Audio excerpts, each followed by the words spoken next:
A billionaire CEO cold, calculated, untouchable stumbles upon a single signature on a digital painting, and it shatters him. Why? Because it belonged to the woman who once saved his life. But what he didn't know was that her children were fighting to survive, and her legacy was about to be stolen. What happened next will restore your faith in love, redemption, and the power of family. Stay with us, you won't want to miss the ending of this story. Dear friend, what you're about to experience is not just a story. It's a deeply human journey about loss, resilience, and the quiet, unexpected ways love finds us when we need it most. If this is your first time here, I invite you to drop a comment and tell us where you're watching from. We love hearing your voice. And if you're someone who believes in second chances, in the hidden strength of ordinary people, and in stories that stay with you long after they end, consider subscribing and tapping the bell icon. We share moments that matter. Thank you for being part of this one. Now let's begin. The rain slashed across the floor-to-ceiling windows of Aurora Tech Tower, like a moving painting blurred wild and alive. From his penthouse office, billionaire CEO Ethan Calder barely noticed. The skyline of Seattle shimmered below him, the lights of the city reflecting his own restless thoughts. He had built an empire on technology and precision, but tonight he was chasing something much less certain. At 45, Ethan Calder was a man many envied and none truly knew. The media called him a cold genius, a ruthless strategist. His closest associates whispered about his obsessive search for a lost collection of digital art, a quest that made no sense to them, not in a world ruled by numbers and profits. But they didn't know the whole story. Alone in the darkened room, Ethan scrolled through a private online showcase of digital art. His tired eyes flicked from one piece to the next until one image stopped him cold. A shimmering, abstract canvas, its hues of gold and deep blue, pulsing softly against the screen. His heart slammed against his ribs. Slowly, carefully, he zoomed in on the bottom corner. There it was. A name he had not seen in 2 decades. Vivian Lynn. His breath caught, his vision blurred. Tears, unbidden and hot, rose to his eyes. The name wasn't just a signature, it was a lifeline. 20 years ago, he had been a reckless young man, a tech prodigy, fresh off his first IPO when his life nearly ended in a devastating house fire. The flames had trapped him in his Capitol Hill townhouse, smoke choking the air, skin searing. And then she came. A neighbor he barely knew, Vivian Lynn had broken through the smoke and pulled him from the wreckage, her own arms burning as she dragged him to safety. By the time he woke up in the hospital, she was gone. No contact, no thank you. Just a name in the fire report. For 2 decades, that name haunted him. He tried to find her, but she had vanished from the public eye. Only her art, enigmatic digital paintings, surfaced in obscure galleries and underground forums, always unsigned until he discovered her unique signature code hidden within the metadata. He had spent millions quietly acquiring her pieces, all but one. And now, staring at the screen, he realized he was looking at the final painting of Vivian Lynn's fabled collection. The one piece that had eluded him, and the one he needed most to honor her and repay an impossible debt. But why now? Why here? Who had brought this painting to light? His assistant, Olivia Crane, had flagged a persistent seller in the system, a teenage girl practically begging buyers to purchase the NFT of this work. Ethan's fingers trembled as he clicked open the seller's profile. Sophie Lynn, it read. Age 17. Daughter. A cold chill swept over him. The profile photo showed a determined young girl with haunted eyes. Her bio read, "Raising funds to save our home. Please help. This was my mother's last work." Ethan stared at the screen. His breath came ragged. She was Vivian's daughter, and the painting, this precious fragment of a life now lost, was her desperate plea. At that moment, a strange blend of emotions crashed over him: guilt, grief, a surge of protectiveness he hadn't felt in years. He couldn't ignore it, not this time. "Cancel the rest of my night," he told Olivia hoarsely. "Find this girl. I want to meet her. In person." "Sir," Olivia blinked. "She's been spamming every platform, but she's just a kid. Then we help her." His voice was raw, because her mother once saved my life. As he stood, Ethan's reflection caught in the glass a man with a scar hidden beneath tailored sleeves, a man who had traded connection for conquest. A man who now had a chance to make something right. It was a small painting on a digital screen, but for Ethan Calder, it was the gateway to redemption. That night, as he left the tower and stepped into the rain-soaked streets of Seattle, Ethan felt something he hadn't felt in years: a purpose beyond wealth, a longing beyond success. Somewhere out there, a young girl was fighting to save her family, unaware that the man about to walk into her life owed her mother everything. And deep inside, he knew this wasn't just about art anymore. It was about honoring a life saving another, and perhaps finally healing his own. Because sometimes the smallest signature can carry the greatest weight. As dawn approached, the simple message was sent from Ethan's personal account: "Sophie, I would like to buy your mother's painting. But first, may I come see you?" And with that, a new chapter began. The message appeared at dawn. "Sophie, I would like to buy your mother's painting. But first, may I come see you?" It sat unread for an agonizing 5 hours. Ethan Calder checked his phone compulsively between meetings, unable to focus on quarterly reports or product launch forecasts. He no longer cared if the board thought he was distracted. Some things mattered more than profits. Finally, just after noon, a reply pinged back. "Yes, please. We're at 421 Belmont Avenue East, apartment 3B. A cold, modest address in Capitol Hill. Ethan recognized the street. His driver read the tension in his voice and didn't ask questions. The ride over was a blur. As the cityscape shifted from polished high-rises to older brick walk-ups and faded murals, Ethan's heart pounded harder. What would he say? How could he possibly explain that her mother had once carried him half dead out of a burning building? How could he tell a grieving girl that he owed her a debt no fortune could ever repay? Lynn opened the door, thin and pale, her dark eyes shadowed from too many sleepless nights. She wore a threadbare hoodie, sleeves pushed up to reveal ink-stained fingers and artist's hands. "Mr. Calder?" she asked softly. Ethan nodded. He couldn't find his voice at first. He had faced world leaders and hostile investors without blinking, but this moment unmade him. "Please come in," Sophie said. The apartment was a cramped 2-bedroom unit, cluttered with sketchpads, wires, and computer parts.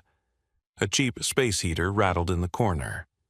The smell of instant ramen hung in the air. On a small couch sat a boy, Noah Lynn, no older than 9, hugging a battered stuffed dinosaur. His wide eyes locked onto Ethan with curiosity and fear. Sophie knelt by him. "It's okay, Noah. This is Mr. Calder. He's here to help." Noah gave a tiny nod but didn't speak. Ethan looked around.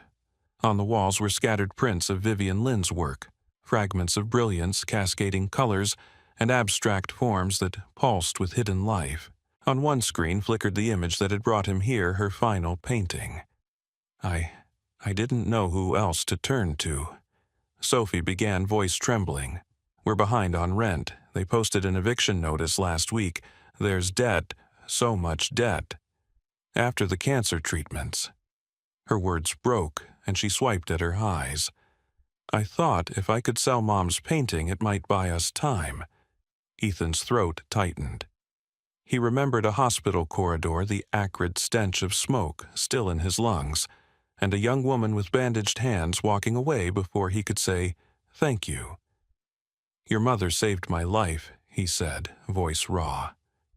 Sophie stared. What?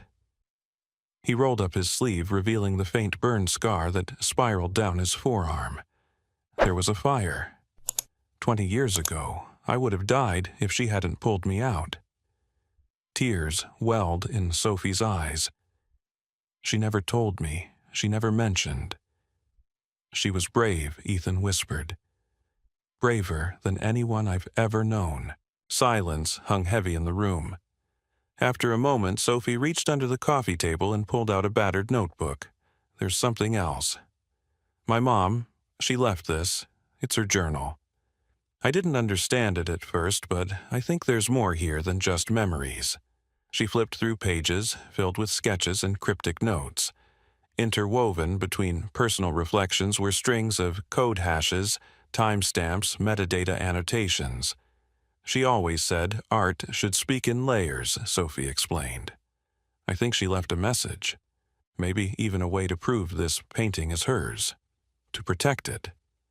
Ethan leaned in, heart racing. Show me. Together, they examined the entries.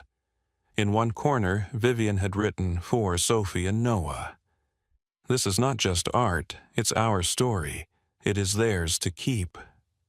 A single tear slid down Sophie's cheek. She knew. She knew someone would try to take it from us. You're right to be careful, Ethan said. Digital art theft is rampant. Just last year, an artist named Kevin McCoy had to sue to reclaim the first NFT ever created. Your mother's work must be protected. But I don't know how. Sophie whispered. I tried reading about blockchain and smart contracts, but it's so complicated. Ethan smiled gently. That's one thing I can help with. He pulled out his phone and called Julian Marks, his trusted legal counsel. Within minutes, Julian confirmed that proper verification and provenance tools could safeguard Vivian's painting. No one will steal your mother's legacy, Ethan promised. For the first time that afternoon, Sophie's shoulders sagged in relief. Then she stiffened again as her phone buzzed. Her face went white. It's another takedown notice. Someone's claiming the painting is plagiarized code. Ethan's jaw clenched. He had seen this tactic before, rivals trying to cast doubt on ownership to drive prices down or seize control. Do you know who he asked? Sophie nodded shakily. Damien Stroud. His lawyers started harassing us 2 days ago. Of course. Damien Stroud, one of the art world's most predatory collectors. He had no scruples, no shame. He would happily exploit a grieving teen to get what he wanted. He won't win, Ethan said firmly. I'll bring in cybersecurity experts. We'll verify every bite of your mother's work. And if Damien tries anything illegal... He left the threat unspoken. A small voice broke the tension. Will we get to stay here? Noah asked softly. Ethan knelt beside him. I will do everything I can to make sure you and your sister have a home. I promise. Noah's lip quivered. Mom always said, good people keep their promises. Ethan swallowed hard. She was right. That night, as the city lights shimmered beyond the apartment window, Ethan sat with Sophie and Noah, piecing through Vivian's journal and devising a plan. A billionaire CEO and 2 children bound now by art memory and a debt of the heart. And somewhere in the shadows, Damien Stroud was already moving to strike again. The hum of the elevator in Aurora Tech Tower was a familiar sound to Ethan Calder. He'd ridden it thousands of times on his climb to the top. But that morning, as he rose toward the penthouse with Sophie Lynn beside him, the ride felt different. Heavier, charged with the weight of something far more personal than any business deal he had ever faced. Sophie stood, rigid arms crossed tightly around her mother's journal. Her face was pale from exhaustion, but her eyes burned with determination. Noah had stayed behind with Mrs. Linda Rosen, their kind elderly neighbor who had tearfully offered to babysit. Ethan had arranged for a team of cybersecurity specialists and art authenticity experts to meet them upstairs. I've never been in a place like this, Sophie whispered as the doors opened. Ethan glanced at her gently. It's just an office. What matters is what we're about to do in it. Inside the vast glass-walled conference room, a team was already waiting. Julian Marks Ethan's lawyer stood at the head of the table. Next to him sat Priya Malhotra, a blockchain forensic analyst, and Andrew Kim, an intellectual property attorney specializing in digital art. Ethan introduced Sophie quietly, then nodded for the team to begin. As Sophie opened her mother's encrypted digital files, Priya leaned in her fingers, flying across the keyboard. Line after line of code scrolled past metadata blockchain timestamps, embedded hash signatures. Vivian Lynn had not only been an artist, she'd been a visionary coder weaving layers of protection into her work. "Your mother was brilliant," Priya said, awed. "These signatures prove this is her original creation. No one can fake this." Sophie blinked back tears. She always said art should tell its own story. Across the table, Julian looked grim. That won't stop Damien Stroud. He'll challenge it anyway. He's already filed a claim that the painting is derivative of an AI model he controls. Sophie's voice broke. "But that's a lie. My mom painted it. She worked on it for months." "We know," Ethan said, voice calm but steely. "And we'll prove it." The room settled into determined silence as Ethan outlined the plan: immediate filing of ownership documents, preparation for court if necessary, and a public statement reinforcing Vivian Lynn's legacy. They would move fast before Damien could spin the narrative any further. Later that day, back in his private office, Ethan sat alone for a moment, staring out over Seattle's gray skyline. He had spent his life building a fortress of wealth and power, yet none of it had prepared him for the raw ache of watching a young girl fight to protect her mother's name, or the hollow guilt that rose every time he thought of the years he had wasted chasing empty deals while Sophie and Noah had struggled alone. Images flashed through his mind, a memory of turning down a funding request for an arts mentorship program years ago, dismissing it as a non-core investment. He winced. The cold calculus that had once served him so well now felt like a brand on his conscience. A soft knock broke the spiral of thought. Sophie entered hesitantly, her cheeks flushed from hours of tense meetings. "Mr. Calder, can I ask you something, of course?" She looked down, twisting her sleeve nervously. "Why are you helping us? You could walk away. Most people would." Ethan exhaled slowly. "Because your mother once saved me, and because for too long I let myself believe that money was the only thing that mattered. It isn't." He paused, searching for the right words. "You remind me that what we build in life, companies' fortunes, even reputations, means nothing if we don't stand up for what's right. Your mother gave me a second chance. Now I want to give one to you." Sophie's eyes filled with tears. She would have liked you. A lump rose in Ethan's throat. "I hope so." The moment was interrupted by Julian, rushing in, face tight with urgency. "Ethan, Sophie, we've got a problem. Damien's lawyers just filed an emergency injunction to freeze the painting's NFT. He's claiming that Sophie lacks the legal capacity to manage her mother's estate." Sophie gasped, "But I'm her daughter. It's ours." "Not legally yet," Julian said gently. "Without formal guardianship or probate clearance, Damien sees an opening." Ethan rose sharply. "Then we'll close it. Now." He turned to Sophie. "We're going to fight this. You're not alone." That evening, after a grueling session with their legal team, Ethan and Sophie returned to the apartment. Noah rushed to hug his sister, clutching a crumpled drawing in his small hands.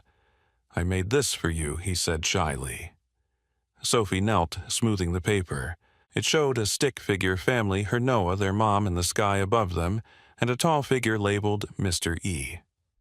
Sophie's breath caught. "It's beautiful, Noah." Ethan knelt beside them. "May I see it?" Noah beamed. You're helping us like Mom used to help people." Ethan swallowed hard. "I'm trying." Later, after Noah was asleep, Sophie sat at the kitchen table with Ethan.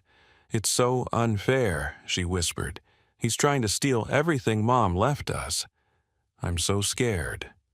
Ethan placed a reassuring hand over hers. "Courage isn't the absence of fear, Sophie. It's standing up anyway. And that's exactly what you're doing." He glanced at Vivian's journal lying nearby. "Your mother fought for beauty and truth in her art. Now we fight for her legacy." A tear slipped down Sophie's cheek. "I just want Noah to be safe, and for people to know how amazing she was." "They will," Ethan promised. "I'll make sure of it." Outside, the city pulsed with life, unaware of the battle being waged in a modest apartment above. But for Ethan Calder, Sophie Lynn, and a little boy named Noah, this was no longer about art or technology or even wealth. It was about honor, family, and a promise that some debts could only be repaid with the heart. In the quiet that followed, Sophie's phone buzzed again. A court summons had arrived. Damien Stroud was escalating the fight. The next battleground would be in court, where truth would have to stand against power. The courtroom was smaller than Ethan Calder had imagined. It wasn't one of the towering marble chambers reserved for corporate titans or antitrust battles. This was the newly formed Art Tech Tribunal at King County, a place where the old world of art collided with the new world of code and commerce. As Ethan entered with Sophie Lynn at his side, he could feel the tension coiling around her. Sophie gripped her mother's journal so tightly her knuckles were white. Ethan rested a reassuring hand on her shoulder. "You've already made your mother proud," he whispered. "Now we show them the truth." Across the aisle, Damien Stroud sat flanked by his legal team. The smug glint in his eyes made Ethan's blood simmer. Stroud had the resources, the influence, and no moral compass to speak of. He'd spin any narrative to win, but what he didn't have was the heart behind the art. And then Vanessa Wu arrived. Sophie stiffened when her aunt entered the room in a tailored suit, her expression unreadable. Vanessa hadn't contacted Sophie or Noah in months, hadn't even come to Vivian Lynn's funeral. Yet here she was, having filed a claim for guardianship over the children and control of Vivian's intellectual property. The hearing began briskly. The judge, a composed woman named Eleanor Race, reviewed the filings. Stroud's attorneys wasted no time painting Sophie as an incapable minor, lacking the legal authority to manage the estate. They leaned heavily on the claim that Vanessa, as Vivian's closest adult relative, should assume control.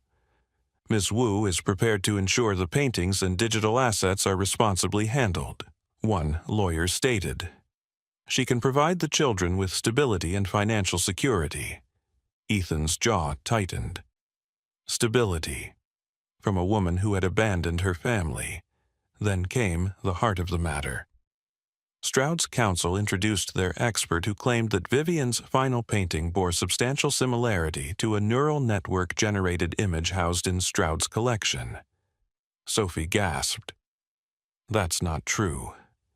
Ethan gently squeezed her hand. "Let them finish. We'll respond." When Julian Marks rose to speak, the courtroom leaned in. With Priya Malhotra's forensic analysis in hand, Julian dismantled the plagiarism claim. Slide after slide showed the embedded blockchain timestamps, hash verifications, and layers of Vivian's original codework elements no AI model could replicate.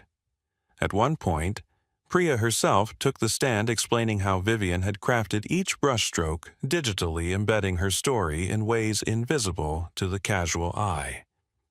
She wasn't just painting, Priya said. She was writing a living record, one that proves this is her authentic original work. But it wasn't enough. The opposing side shifted tactics. Vanessa rose, voice smooth but brittle. "Your Honor, with respect, my late sister was not a legal expert. Without a formal will, it is irresponsible to leave this matter in the hands of a 17-year-old girl, no matter how sincere. The words cut deep. Sophie's lip trembled.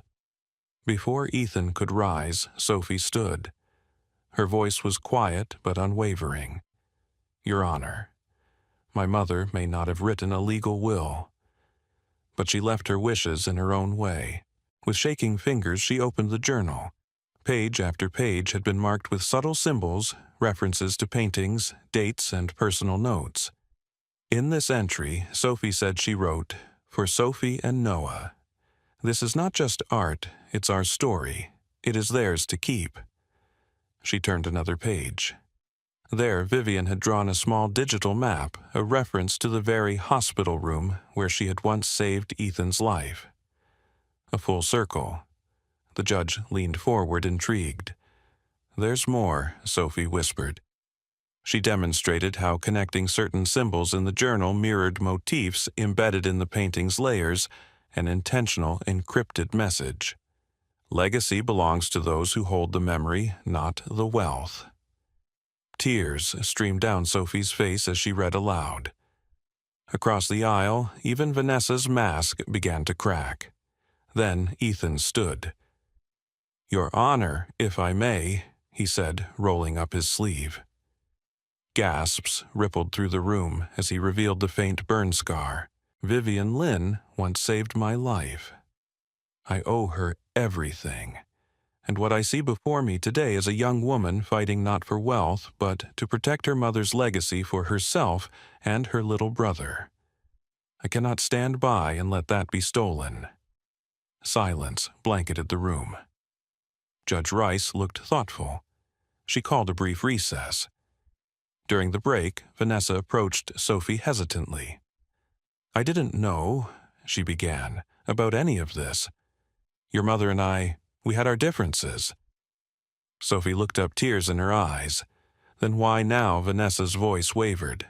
I thought I was protecting what was left of her.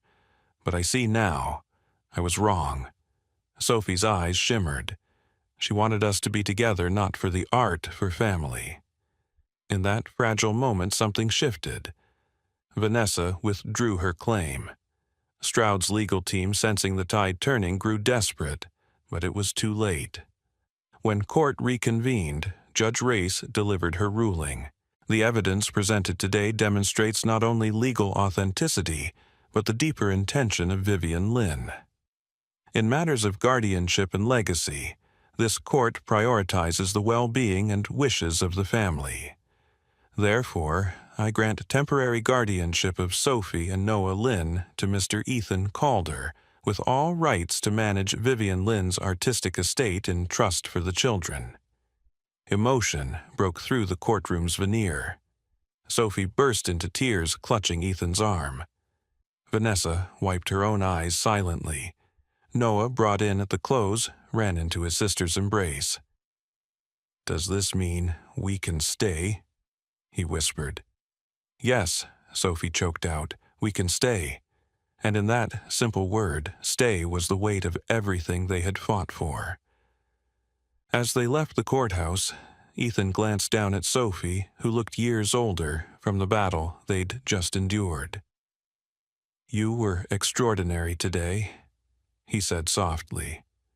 She smiled through her tears. "We all were." But even as they embraced their victory, Ethan knew the fight wasn't over. Stroud wouldn't give up so easily. The next step would be to secure the legacy fully and share Vivian's story with the world the way she had always intended. The early spring sun filtered through the towering windows of the Seattle Museum of Digital Art, casting golden beams onto the polished floor. Crowds buzzed with anticipation, weaving through interactive installations and glowing displays.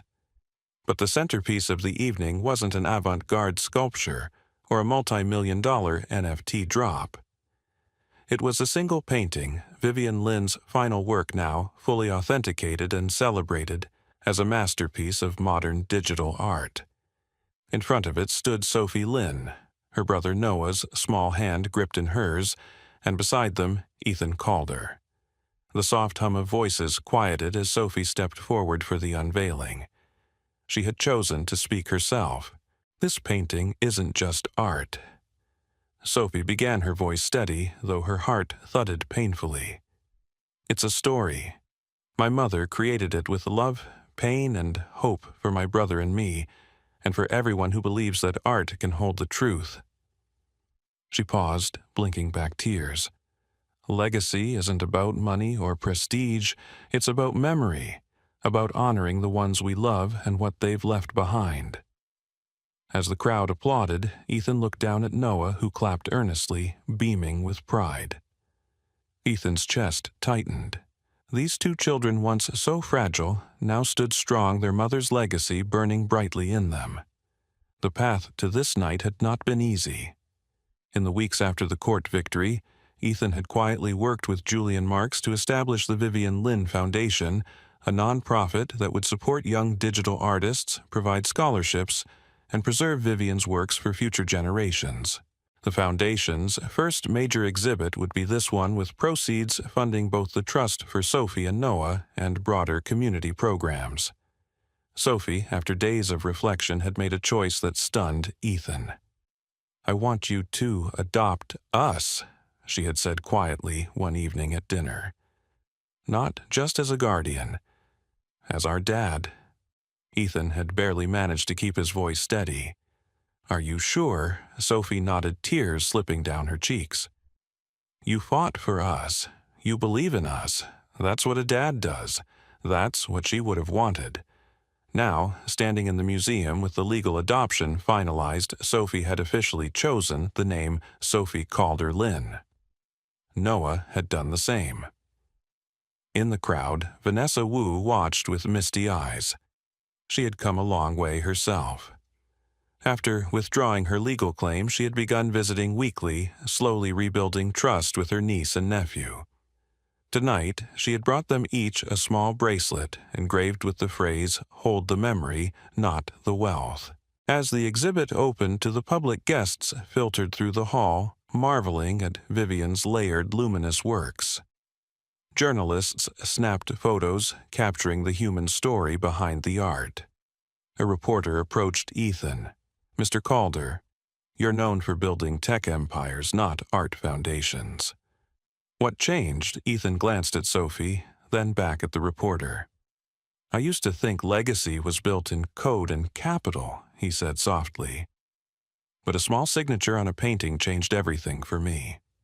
It reminded me that life is about connection, about the people we fight for, and the stories we carry forward." Later that night, after the crowds had thinned, Ethan, Sophie, and Noah stood alone before Vivian's final painting. Sophie traced the encrypted symbols softly with her fingers. "She saved you," once Sophie whispered to Ethan. "And now you've saved me," Ethan replied, "in ways I can't ever repay." Noah looked up. "Can we stay here a little longer? I want to tell Mom good night." Tears stung Ethan's eyes. "Of course." As the boy whispered softly to the painting, Sophie leaned into Ethan's side. "She'd be proud of you," she said. "Of us?" "I hope so," Ethan whispered. A quiet understanding passed between them. Some debts could never truly be repaid, but love, family, and legacy, those were gifts that multiplied when shared. In that moment, beneath the glow of her mother's final creation, Sophie Calder Lynn felt something she hadn't in a long time. Home. And in the depths of Ethan Calder's heart, a promise burned stronger than any business deal or headline could ever hold. They would carry her story forward. Together. Always. As the lights dimmed inside the Seattle Museum of Digital Art, and the last of the evening's guests filtered out into the cool night, Ethan Calder remained standing before the painting that had changed his life. Beside him, Sophie Calder Lynn and her brother Noah clutched each other, their eyes full of something that had once seemed lost to them, hope. In that moment, it became clear their story had never just been about a single piece of art. It had been about redemption, resilience, and the bonds that form in the most unlikely ways. The journey began with a flicker on a screen, a signature Vivian Lynn that reached across decades to stir something long buried in Ethan's heart. Once a man driven solely by corporate conquest and profit, Ethan had built walls so high around himself that even the most dazzling victories left him empty. Yet here was a simple name carrying the weight of a life saved and a debt unpaid, forcing him to confront the question what truly matters. For Sophie and Noah Lynn, the stakes had been far more tangible. Their mother gone, their future uncertain, and the roof over their heads slipping away. In a world that often disregards the vulnerable, Sophie showed a kind of courage beyond her years. Refusing to let her mother's legacy be stolen, she fought not only to preserve the art, but to honor the love and sacrifice embedded in every brushstroke. Their fight led them into a legal and emotional battle where wealth, power, and influence threatened to overshadow truth. Yet time and again, it was not money, but conviction that prevailed. When faced with the cold calculations of Damien Stroud and the misguided ambition of Vanessa Wu, Sophie's unwavering love for her family and her mother's memory shone through. And in Ethan Calder she found an unlikely ally, one who rediscovered the depth of his own humanity in standing beside her. Throughout the courtroom struggles and the late-night strategy sessions, moments of profound connection emerged. From Noah's innocent drawings, reminding Ethan of the purity of a child's love, to Sophie's trembling voice, reading her mother's final words aloud in court, each moment peeled away the layers of hardened ambition that had once defined Ethan. Slowly, the man who had once chased acquisition after acquisition began to understand that some legacies cannot be bought, they must be earned through compassion, sacrifice, and love. In the end, it was not the legal documents or blockchain proofs that cemented the victory. It was the simple, undeniable truth that Vivian Lynn had intended her art and her children's future not to serve the highest bidder, but to remain in the hands of those who would cherish it. Through their steadfast resolve, Sophie and Noah honored that truth, and in doing so transformed not only their own lives but Ethan's as well. From a solitary billionaire to a devoted father, Ethan's arc reminds us that even the most fortified hearts can find redemption when open to connection. And for Sophie, her journey from a desperate teen fighting to save her brother to a confident young woman safeguarding her family's legacy offers a testament to resilience and love's enduring power. So what lessons can we draw from this deeply moving story? First and foremost, compassion matters. In a world often driven by self-interest and speed, taking the time to see and stand beside those in need can create ripples of change far greater than we imagine. Ethan's willingness to listen to Sophie's plea and act with empathy altered not only her life, but his own. Second, true legacy lies not in possessions or accolades, but in the love and values we pass forward. Vivian Lynn's art carried her heart and wisdom encoded in every layer. Sophie fought not for monetary gain but to honor her mother's spirit, a powerful reminder that what we leave behind should uplift and inspire, not enrich the pockets of the opportunistic. Third, forgiveness and growth are possible even for those who stumble. Vanessa Wu's journey from antagonist to ally illustrates that understanding and humility can bridge even the deepest divides. In a time of increasing polarization, this example of reconciliation offers hope. Finally, perhaps the most profound lesson is this: life's most meaningful connections often come when we least expect them. From a flicker of a signature on a screen emerged a bond that healed a billionaire's heart and safeguarded a family's future. It reminds us to remain open to people, to moments, to second chances. So how can we apply these lessons in our own lives? Start by practicing empathy in everyday interactions. Look beyond surface appearances. You never know what battles others are fighting. Prioritize legacy not as accumulation, but as impact. Ask yourself what values you wish to pass on. Be willing to forgive, to grow, and to support those who seek redemption. And most of all, stay open to life's unexpected gifts. They often hold the richest rewards. If this story of courage, redemption, and the power of love touched your heart, we invite you to join us on this journey. Please consider subscribing to our channel so we can continue bringing you inspiring stories like this one. Stories that remind us of what truly matters. Thank you so much for watching and for being a part of this community. Your support means everything and gives us the strength to keep sharing these powerful tales. Until next time, take care, and remember, sometimes the smallest act of kindness can change a life forever.